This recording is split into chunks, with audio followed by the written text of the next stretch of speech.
दोस्तों, अगर कोई इंसान आपको करोड़ रुपए गिफ्ट में देता है तो जाहिर सी बात है आप बहुत खुश होंगे, उसका शुक्रिया अदा करेंगे, उसके एहसानमंद रहेंगे।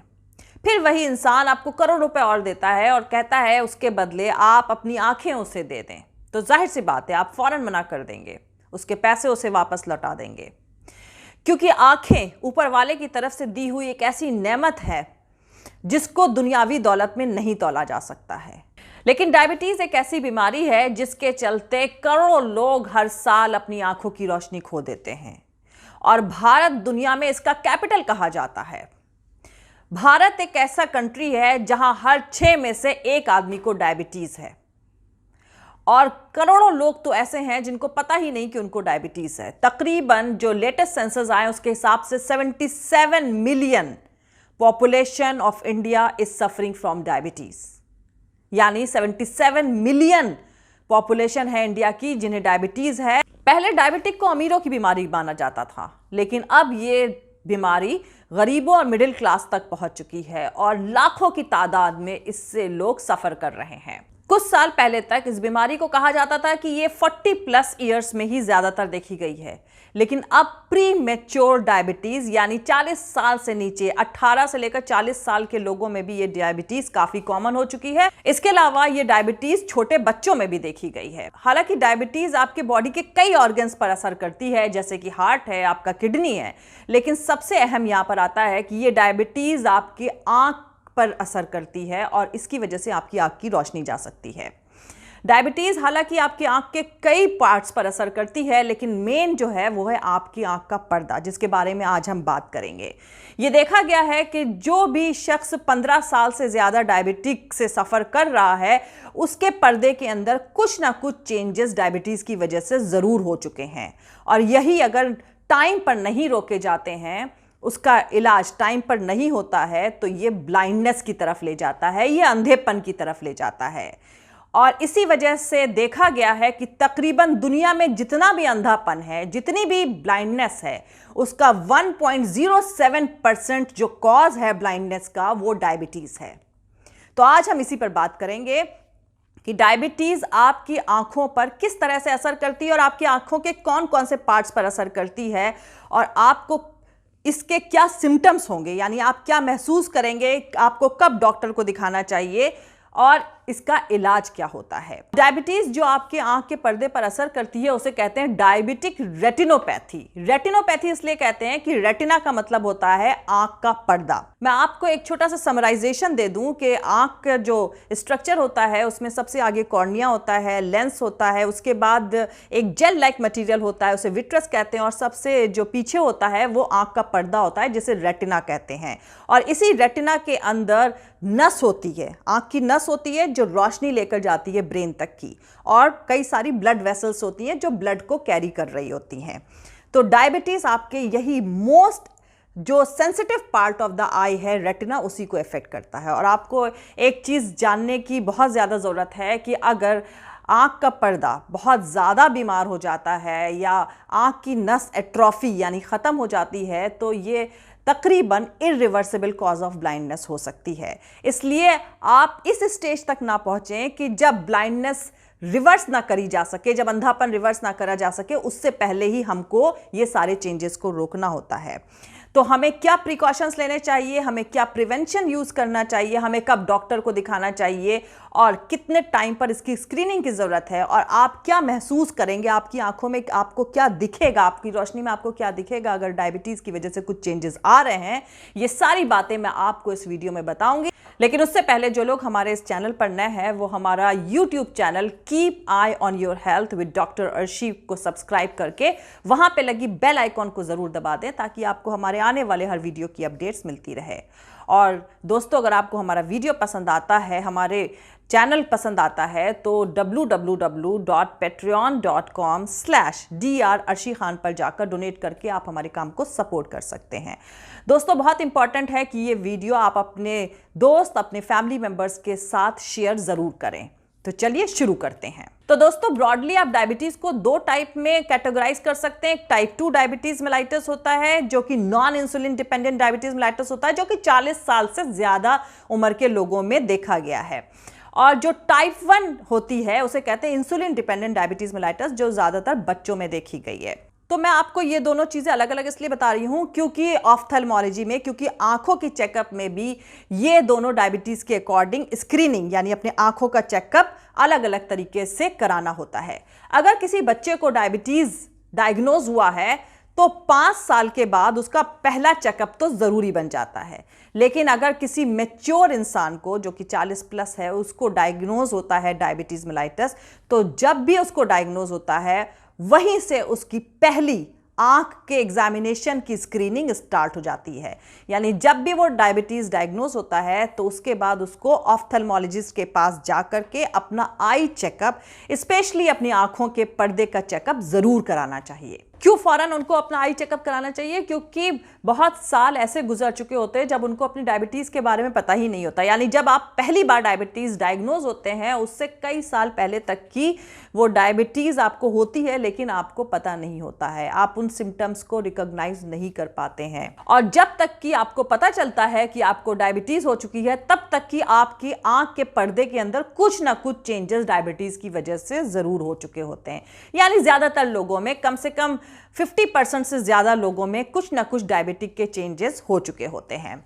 और अगर किसी को 15 साल से डायबिटीज है तो कम से कम 75%, 75% लोगों को आंख के पर्दे के अंदर कोई ना कोई चेंजेस डायबिटीज की वजह से जरूर हो चुका होता है।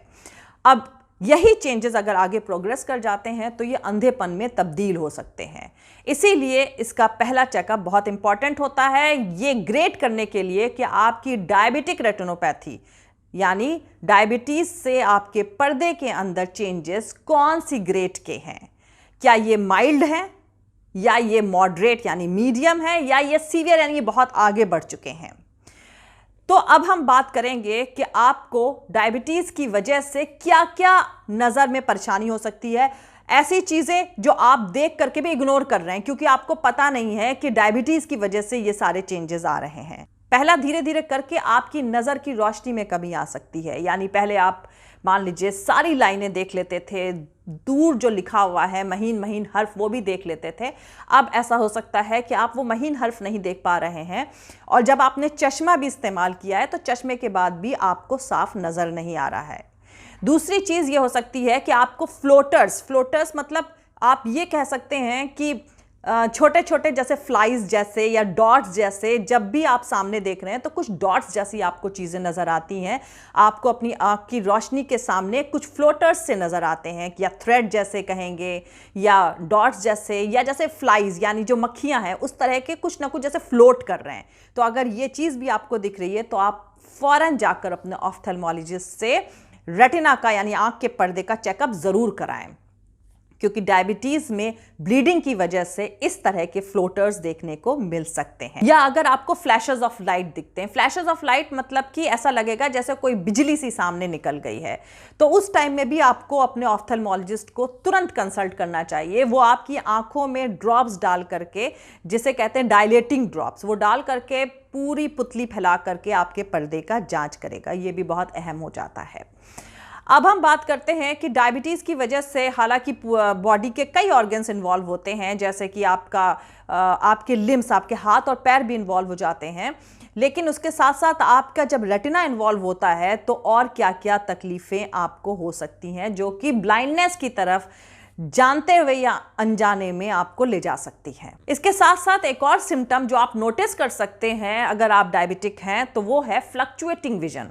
फ्लक्चुएटिंग विजन का मतलब है कि कभी कभी आपकी नज़र साफ हो जाएगी, आपको लगेगा कि मुझे साफ दिख रहा है, मैं तो सारी लाइंस देख सकता हूं, और कभी कभी ऐसा हो जाएगा कि आपको कम दिखने लगेगा, आपको थोड़ा धुंधला नजर आने लगेगा। यानी आप लास्ट जो महीन हर्फ जो पहले पढ़ लेते थे, जो पहले देख लेते थे दूर के विजन में, वो अब उतना साफ नहीं देख पा रहे हैं। या ये भी हो सकता है कि जो ग्लासेस आप इस्तेमाल कर रहे थे, चश्मे का नंबर, वो आपका बदल सकता है।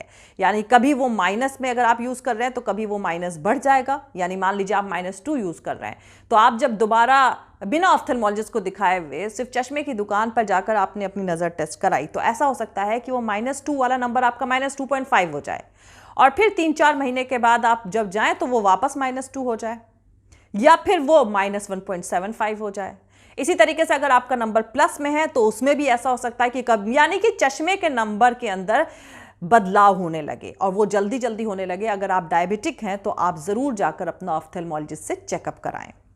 इसके साथ साथ कलर्ड विजन मतलब कि स्पेशली आप देखते हैं जब रेड कलर की आपको चीज़ें दिख रही हैं या ग्रीन कलर की चीज़ें जो हैं जो दिखती हैं, उसके जो कलर्स में है वो बदलाव आने लगे, यानी रेड कलर ज़्यादा साफ ना दिखे या ग्रीन कलर ज़्यादा साफ ना दिखे या वो थोड़ा हल्का दिखे, तो इसे कहते हैं कलर विजन में भी प्रॉब्लम आने लगी है। तो ये सारी चीज़ें अगर आपको दिख रही हैं, अगर आप डायबिटीज़ हैं, तो आपको ज़रूरी है कि आप अपने ऑफ्थेल्मोलॉजिस्ट के पास जाकर के अपना प्रॉपर आई चेकअप कराएं। ये तो हो गया अगर आपको सिम्टम्स आ रहे हैं और आप डायबिटिक हैं तो आपको तुरंत ऑफ्थेल्मोलॉजिस्ट के पास जाकर अपना प्रॉपर आई चेकअप कराना चाहिए। लेकिन अगर आप डायबिटिक हैं और आपको ये सारे सिम्टम्स नहीं भी हैं तो भी कम से कम early examination of eye is very important. यानी अगर आप डायबिटीज़ हैं और आपको ये सिम्टम्स नहीं भी हैं तो भी कम से कम 1 साल में एक बार आपको अपना प्रॉपर आई चेकअप ऑफ्थेल्मोलॉजिस्ट से ज़रूर कराना चाहिए, जिसका मतलब है कि आपको प्रॉपरली डायलेट करके आपकी पुतली को प्रॉपरली ड्रॉप्स डालकर फैला करके उसको पूरा रेटिना का चेकअप ज़रूर करना चाहिए। इसके अलावा उसको और भी बहुत सारी चीज़ें देखनी चाहिए जो आप भी उससे पूछ सकते हैं कि क्या मेरी पहली वाली जो विज़न थी, यानी जब उसने आपकी नज़र चेक करी तो आप उससे ये सवाल ज़रूर करिए कि आपका जो पहले वाली विज़न थी और जो अब वाली विज़न है उसमें क्या कोई बदलाव आया है, क्या वो पहले से बेटर हुई है या वो पहले से कम हो गई है। ये सवाल आपको अपने ऑफ्थेल्मोलॉजिस्ट से ज़रूर पूछना चाहिए। सेकंड, आपकी आंख का प्रेशर कैसा है, क्योंकि जो डायबिटीज़ है वो ना सिर्फ पर्दे पर ही असर करती है मगर पर्दे पर असर के साथ साथ उसका आपकी आंख के प्रेशर पर असर पड़ता है। जब आंख का प्रेशर बढ़ता है तो वो डायरेक्टली आपके रेटिना के अंदर जो आंख की नस होती है, जो रोशनी आपकी आंख से दिमाग तक लेकर जाती है, उस पर असर डालती है। और अगर वो नस खराब हो रही है तो वो इरिवर्सिबल डैमेज होता है, यानी कि उस डैमेज को आप वापस रिवर्स नहीं कर सकते हैं। और ये सबसे इंपॉर्टेंट कॉज है, इरिवर्सिबल कॉज ऑफ ब्लाइंडनेस। यानी अगर नस खराब होने से ब्लाइंडनेस यानी अंधापन आता है तो उसको दोबारा किसी भी ट्रीटमेंट के साथ वापस नहीं लिया जा सकता। मतलब आज के दौर तक की तो रिसर्च में कोई ऐसी चीज़ नहीं पाई गई है जो अगर आंख की नस खराब हो जाती है, पूरी तरह से ख़त्म हो जाती है, तो उसको वापस रिवर्स कर सके। ऐसा कोई ट्रीटमेंट अभी तक नहीं आया है। फ्यूचर में इंशाल्लाह देखेंगे, अभी रिसर्चेस चल रही हैं, अगर कोई ट्रीटमेंट आता है तो मैं आपको ज़रूर इत्तला करूँगी। तो इसलिए बहुत इंपॉर्टेंट है कि आंख का प्रेशर ऑफ्थेल्मोलॉजिस्ट को चेक करना चाहिए और उसको बताना चाहिए कि आपका जो प्रेशर है वो नॉर्मल रेंज में है या वो हाई है। अगर हाई है तो वो आपको उसी हिसाब से मेडिसिन देगा आपका आंख का प्रेशर कम करने के लिए, या अगर प्रेशर किसी और वजह से बढ़ा है, यानी डायबिटिक रेटिनोपैथी में कुछ ऐसी ब्लड वेसल्स ग्रो कर गई जिसकी वजह से बढ़ा है, तो वो आपको बताएगा कि वो आपका लेज़र करना चाहता है या आंख में इंजेक्शन देना चाहता है, जैसे इंट्राविट्रल इंजेक्शन कहते हैं। लेकिन वो सारी चीज़ें हम आपको पॉइंट बाय पॉइंट बाद में बताएंगे। तो आपका आंख का प्रेशर भी बहुत इंपॉर्टेंट होता है और वो आपको अपने ऑफ्थेल्मोलॉजिस्ट से ज़रूर पूछना है। जो अगली चीज़ है जो आपको अपने ऑफ्थेल्मोलॉजिस्ट से ज़रूर पूछनी है वो है कि कहीं आप कैटरेक्ट तो डेवलप नहीं कर रहे हैं। अब ये कैटरेक्ट क्या होता है? तो कुदरत की तरफ से आपकी आंख के अंदर एक लेंस दिया हुआ होता है जो कि नॉर्मली एकदम ट्रांसपेरेंट होता है, यानी कॉर्निया के बाद में वो लेंस होता है। कॉर्निया जो मैंने पिछली बार आपको अपने पुराने वीडियोस में बताया था, जिसकी वजह से ड्राई आई हो जाती थी, और आपको बताया था कि कॉर्निया ट्रांसपेरेंट होती है, तो उसी के अंदर लेंस भी होता है, उसके पीछे, यानी उसके पीछे लेंस होता है जो कि नॉर्मली एकदम ट्रांसपेरेंट होना चाहिए ताकि जो भी रोशनी है वो डायरेक्टली पास होते हुए आपके लेंस के अंदर से पास होते हुए पीछे रेटिना तक चली जाए। और रेटिना में ये जो आंख की नस होती है ये रोशनी आपके दिमाग तक लेकर जाती है। लेकिन अगर बीच का रास्ता कहीं से ब्लॉक हो जाता है, यानी लेंस अगर आपका जो ट्रांसपेरेंट कुदरत ने दिया है वो अगर उपेक हो जाता है, यानी वो अगर मिल्की वाइट हो जाता है, उस पर सफ़ेदी आने लगती है, जिसे कहते हैं वाइट वाटर, बहुत सारे लोग कहते हैं, भारत में इसको मोतियाबिंद कहा जाता है। तो अगर, और इंग्लिश में इसको कैटरेक्ट कहते हैं, तो अगर इसके अंदर कैटरेक्ट डेवलप होने लगा है तो आप ये सवाल भी ज़रूर पूछें अपने ऑफ्थेल्मोलॉजिस्ट से कि क्या इसके अंदर कैटरेक्ट डेवलप होने लगा है, क्योंकि अगर कैटरेक्ट है यानी मोतिया हो गया है तो उसका जो ट्रीटमेंट है वो ऑपरेशन होता है, यानी मोतियाबिंद का ऑपरेशन कराना पड़ता है। तो ये सवाल भी आप ज़रूर पूछें, क्योंकि डायबिटीज़ कैटरेक्ट के प्रोग्रेशन को भी तेज करती है अगर पहले से कैटरेक्ट है, और अगर किसी को नहीं है तो भी डायबिटीज की वजह से कैटरेक्ट हो सकता है। तो ये भी इक्वली इंपॉर्टेंट है। अब हम इसके पीछे जाते हैं तो लेंस के पीछे आता है एक जेल होता है जिसे कहते हैं विट्रस। विट्रस वो एक ट्रांसपेरेंट जेली लाइक मटेरियल होता है, और वो और उसके ही जस्ट पीछे की तरफ रेटिना होता है। अब अगर किसी के अंदर डायबिटिक रेटिनोपैथी होती है और उसकी वजह से ब्लीडिंग होती है, तो जो ये जो जेल है ये इसके अंदर ब्लड भर जाता है, जिसे कहते हैं विट्रस हैमरेज। तो आपको नेक्स्ट सवाल जो अपने ऑफ्थेल्मोलॉजिस्ट से पूछना है वो पूछना है कि विट्रस क्लियर है, विट्रस के अंदर कोई हैमरेज तो नहीं है, कोई ओपेसिटीज यानी कुछ डॉट्स ऐसा तो कुछ नहीं है उसके अंदर। ये आप अपने ऑफ्थेल्मोलॉजिस्ट से सवाल पूछें। और फिर सबसे इंपॉर्टेंट चीज़ जो अब हम आते हैं, जो डायबिटीज़ सबसे ज़्यादा इफेक्ट करती है जिस चीज़ पर, वो है आँख का पर्दा, जिसे इंग्लिश में रेटिना कहते हैं। तो अब आपको पूछना है कि मेरा रेटिना कैसा है। तो आपका फुल रेटिना देखने के लिए, आपका फुल आँख का पर्दा देखने के लिए डॉक्टर को ड्रॉप्स डालनी पड़ेगी और पुतली फैलानी पड़ेगी। उस पुतली फैलाने के बाद आपको थोड़ा 1-2 घंटा थोड़ा धुंधला नज़र आ सकता है, लेकिन उसके बाद वो आपको वापस साफ दिखने लगेगा। लेकिन ये मस्ट है कि आप डायलेट करा करके अपना पीछे रेटिना का एग्जामिनेशन ज़रूर कराएं। आप उसमें पूछ सकते हैं कि क्या आपके रेटिना के अंदर retinopathy changes because of diabetes, यानी डायबिटीज़ की वजह से रेटिना के अंदर कुछ चेंजेस आ रहे हैं, उसके पर्दे के अंदर कुछ चेंजेस आ रहे हैं, क्या उसके अंदर कोई हेमरेजेस हैं यानी कुछ ब्लड के डॉट्स हैं या नहीं हैं, या इसके अलावा जो रेटिना का जो मेन पार्ट होता है जो आपको सेंट्रली देखने में, सेंट्रल यानी सीधा देखने के लिए रिस्पॉन्सिबल होता है, उसे कहते हैं मैक्यूला। डायबिटीज सबसे ज़्यादा मैक्यूला पर इफेक्ट करती है और इसके अंदर पानी भर जाता है इस मैक्यूला के अंदर। फिर उसके बाद डायबिटिक मैक्यूलर एडिमा हो जाता है। एडिमा का वर्ड मतलब है सूजन आ जाना। जैसे कहीं पर चोट लगती है स्किन के ऊपर तो आप देखते हैं ना, वो छोटी स्वेलिंग आ जाती है। इसी तरीके से जब डायबिटीज़ आपके रेटिना को अफेक्ट करती है, आपकी आंख के पर्दे को अफेक्ट करती है, तो वो आंख के पर्दे का जो एक और सबसे इंपॉर्टेंट पार्ट होता है जिसे मैक्यूला कहते हैं, उसको इफेक्ट करती है और आपका सेंट्रल विजन उसकी वजह से जाने लगता है। तो रेटिना में आपके पास क्या है, एक आंख की नस है जिसे ऑप्टिक नर्व कहते हैं, ब्लड वेसल्स हैं जो कि ब्लड लेकर जा रही हैं और रेटिना को नरिश कर रही हैं, यानी रेटिना को जो ऑक्सीजन की ज़रूरत है वो इसी ब्लड के थ्रू जाता है, और मैक्यूला है जो कि सेंट्रल विजन, आपकी सीधी नज़र के लिए रिस्पॉन्सिबल होता है। तो इनमें कहीं कोई भी चेंजेस आएगा डायबिटिक रेटिनोपैथी की वजह से तो इसका इलाज कराना बेहद ज़रूरी होता है। तो आप जो अपने रेटिना के बारे में, अपने पर्दे के बारे में पूछेंगे तो पूछेंगे आँख की नस ठीक है, ब्लड वेसल्स जो हैं उसमें से कहीं ब्लीडिंग तो नहीं हो रही है, आपके रेटिना में कहीं सूजन तो नहीं आ रहा है, आपका रेटिना का जो सबसे इंपॉर्टेंट पार्ट है आपको सेंट्रल विजन के लिए जो रिस्पॉन्सिबल है मैक्यूला, उसके अंदर कहीं एडिमा, उसके अंदर कहीं सूजन तो नहीं आ गई है। क्योंकि ये सारी चीज़ें डिसाइड करेंगी कि आपको कौन से ट्रीटमेंट की ज़रूरत है। अब ट्रीटमेंट क्या होगा, क्या लेज़र की ट्रीटमेंट की ज़रूरत है, या अब जो सबसे इंपॉर्टेंट और जो सबसे कॉमनली ट्रीटमेंट आ गया है और इसका बहुत अच्छे इफेक्ट भी हैं, वो है विट्रस। जो मैंने आपको बताया था ना, जेल, जो लेंस के पीछे जेल होता है विट्रस, उसके अंदर इंजेक्शन दिया जाता है anti-VEGF का, यानी anti vascular endothelial growth factor का, जो कि इस फॉर्म में हो सकती है रैनिबिजिमैब, यानी आपको नाम ब्रांडेड नाम होगा तो कह सकते हैं आप आइलिया है, ल्यूसेंटिस है, या ऑजियोडेक्स जो स्टेरॉइड का इंजेक्शन है। ये सारे इंजेक्शंस इस तरह के हैं जो कि विट्रस जो मैंने बताया था, जो जेल लाइक मटेरियल उसके अंदर दिया जाता है, और ये डायबिटिक रेटिनोपैथी की वजह से जो चेंजेस हो रहे होते हैं उनको रिवर्स करता है, उनको ठीक करता है। अगर मैक्यूलर एडिमा हुआ है तो आपका डॉक्टर आपको ऑजियोडेक्स दे सकता है, या आपको आइलिया लगा सकता है, या ल्यूसेंटिस लगा सकता है। तो इस तरह के इंजेक्शंस डिसाइड करेगा आपका ऑफ्थेल्मोलॉजिस्ट। मगर ये डिसीजन ऑफ्थेल्मोलॉजिस्ट को ही लेना होगा कि आपकी डायबिटिक रेटिनोपैथी कौन सी स्टेज पर है और क्या उसको लेज़र की ज़रूरत है या उसको इंट्राविट्रल इंजेक्शन की ज़रूरत है। अगर आपका शुगर बढ़ा हुआ है और फ्लक्चुएटिंग है स्पेशली, यानी कभी ज़्यादा हो जाता है कभी कम हो जाता है, तो ये काफ़ी ज़्यादा रिस्की फैक्टर होता है डायबिटिक रेटिनोपैथी के चेंजेस को प्रोग्रेस करने के लिए और चेंजेस लाने के लिए भी। दूसरा, अगर डायबिटीज के साथ साथ आपको ब्लड प्रेशर हाई की भी प्रॉब्लम है, तो ये आपके पर्दे के अंदर डायबिटीज और ब्लड प्रेशर की वजह से बदलाव और ज़्यादा तेज़ी से आता है।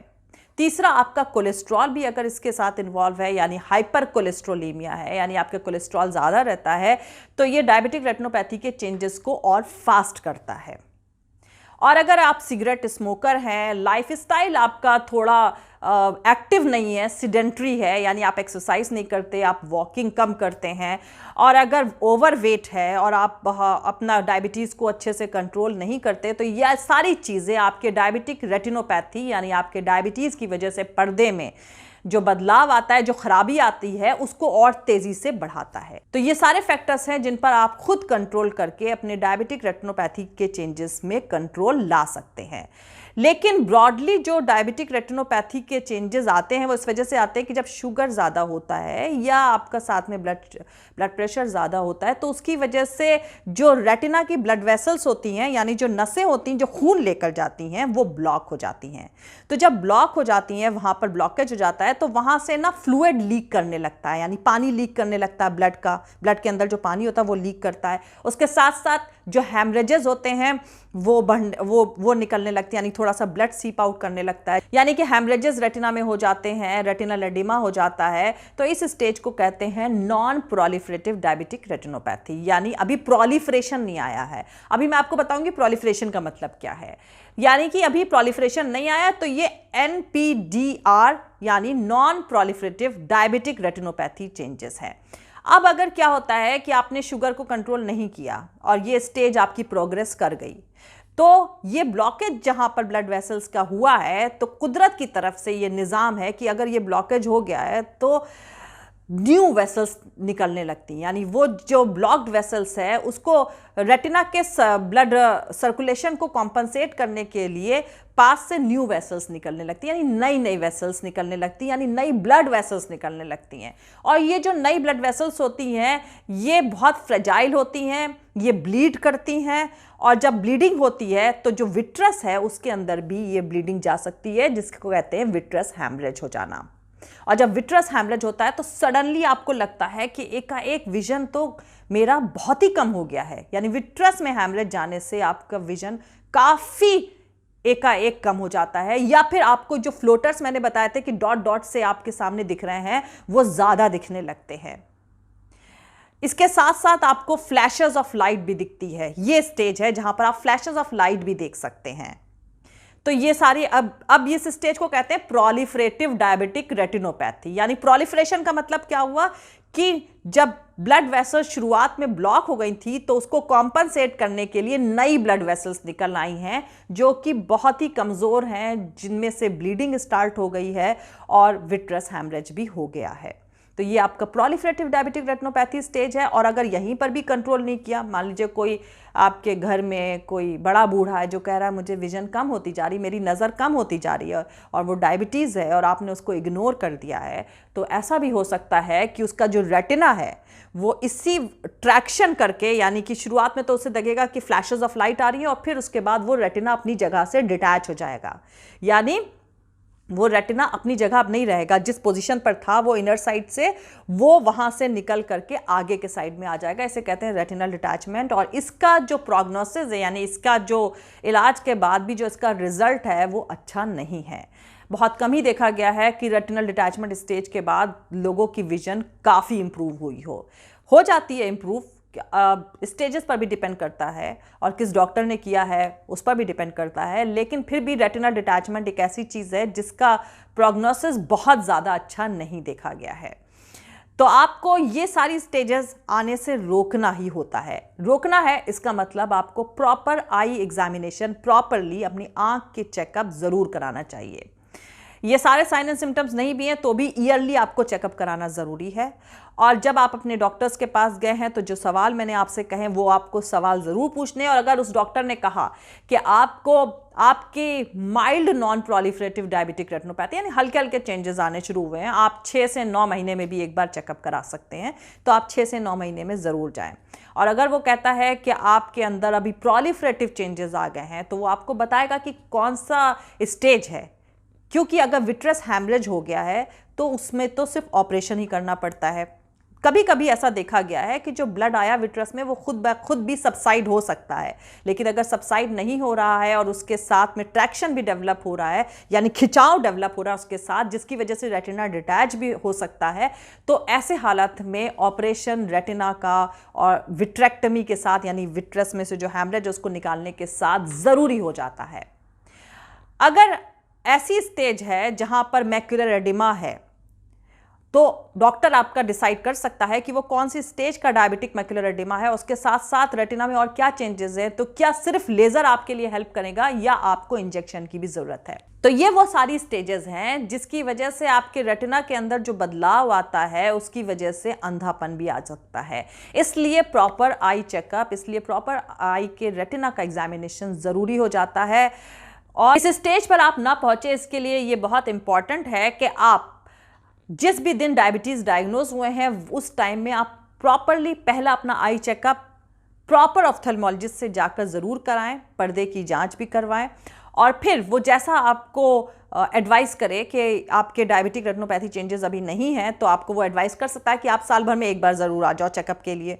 या अगर कुछ डायबिटिक रेटिनोपैथी चेंजेस है तो आपको बताएगा कि आपको 3 से 6 महीने के बीच में चेकअप कराना है या 6 से 9 महीने के बीच में चेकअप कराना है। दूसरी बात इंपॉर्टेंट है कि आप अपना प्रॉपर शुगर कंट्रोल रखें, यानी जो फ्लक्चुएटिंग डायबिटीज़ होती है ना कि आपने कहा नहीं आज तो मेरा डायबिटीज़ बहुत अच्छा हो गया, आज तो मेरा शुगर मैंने चेक किया आज तो 90 था, लेकिन आपने जब दूसरे दिन देखा तो वो फिर से 200 था। फास्टिंग की बात मैं कर रही हूँ, फास्टिंग ब्लड शुगर यानी कि सुबह में जो बिना खाए पिए 8 घंटे की फास्टिंग के बाद जो शुगर होता है, अगर कभी वो 90 है, कभी 200 हो गया, कभी 250 हो गया और कभी वो वापस 80 हो गया, कभी 100 हो गया, तो इस तरह का जो फ्लक्चुएटिंग ब्लड शुगर होता है ना, ये ज़्यादा खतरनाक होता है रेटिनोपैथी चेंजेस को प्रोग्रेस करने के लिए। एक नॉर्मल स्टेबल ब्लड शुगर रखना इंपॉर्टेंट होता है। दूसरा जो आप के लिए बहुत इंपॉर्टेंट चीज़ है वो है अपना ब्लड प्रेशर को कंट्रोल करना, क्योंकि शुगर यानी ब्लड शुगर, डायबिटीज़ यानी और ब्लड प्रेशर हाई होना, ये दोनों चीज़ें मिलकर के रेटिना पर बुरा असर डालती हैं और रेटिनोपैथी के चेंजेस को और तेज़ी से आगे बढ़ाती हैं। तीसरा, आपको अपने कोलेस्ट्रॉल पर कंट्रोल रखना है, यानी तली चीज़ें थोड़ा कम खाएं, ऑयली खाना कम खाएं, क्योंकि यही जो कोलेस्ट्रॉल है ये जब आँख के अंदर सूजन आती है पर्दे के अंदर तो उसके साथ में ये कोलेस्ट्रॉल के क्रिस्टल्स भी डिपॉजिट हो सकते हैं। स्पेशली जब मैंने बताया आपको मैकुला के अंदर सूजन आती है तो उसके साथ साथ अगर कोलेस्ट्रॉल के क्रिस्टल्स भी वहाँ पर डिपॉजिट हो जाते हैं तो उसको वापस लाना थोड़ा मुश्किल पड़ जाता है, यानी उसमें रेटिना का ट्रीटमेंट होना थोड़ा मुश्किल पड़ जाता है। अब चौथी चीज़ें जो है वो है आप अपना वेट ज़रूर चेक करें कि आपको ओवरवेट तो नहीं हो रहे हैं। अगर ओवरवेट है और ओबेसिटी है तो अपने वेट पर तुरंत कंट्रोल करें। अगली बहुत इंपॉर्टेंट चीज़ है कि आपको अपने लाइफ स्टाइल पर कंट्रोल करना होगा, यानी थोड़ी देर एक्सरसाइज और वॉकिंग करना ज़रूरी है और स्ट्रेस फ्री रहना ज़रूरी है। हालांकि आजकल लाइफ में जो चल रहा है उसके हिसाब से मैं आपको ये नहीं कह सकती कि आप स्ट्रेस फ्री 100% हो जाएंगे, लेकिन अपने स्ट्रेस पर कंट्रोल करें। उसके लिए चाहे आप एरोबिक्स करें, चाहे योगा करें, कोई भी एक्सरसाइज करें, लेकिन अपने स्ट्रेस को कंट्रोल करें। Proper sleep is very important. अगर आप अच्छे से सो रहे हैं तो आपके रेटिनोपैथी चेंजेस में थोड़ा स्लो प्रोग्रेशन होता है, यानी उतना फास्ट प्रोग्रेशन नहीं होता है। ये आपके लिए एक प्रिवेंटेबल चीज़ है। तो दोस्तों आज के लिए इतना ही।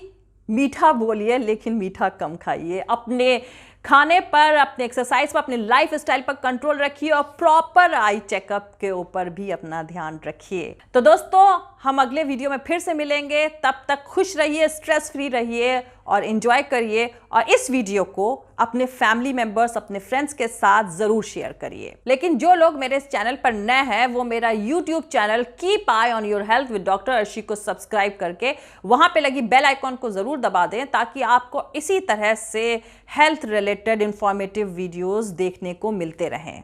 और दोस्तों अगर आपको हमारा काम पसंद आता है, हमारे वीडियोस पसंद आते हैं, तो www.patreon.com/ DR अर्शी खान पर जाकर डोनेट करके आप हमारे काम को सपोर्ट कर सकते हैं। आप हमें फॉलो भी कर सकते हैं हमारे ट्विटर, इंस्टाग्राम और फेसबुक पेज पर। थैंक यू, मिलते हैं अगले वीडियो में।